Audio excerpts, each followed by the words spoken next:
So fun fact, did you know you can make the ice cone garnish for a navy grog with just materials laying around your kitchen and your bar area? Grab your blender and add a bunch of crushed ice.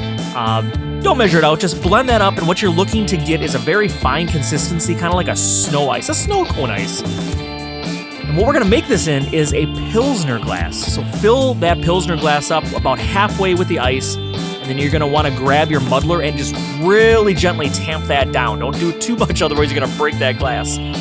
Once you get that a little bit solid in there, add some additional ice and then tamp that down again.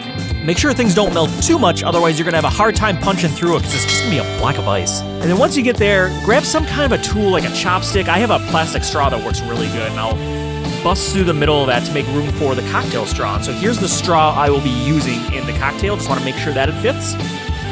If everything is looking good, I do a final tamping here.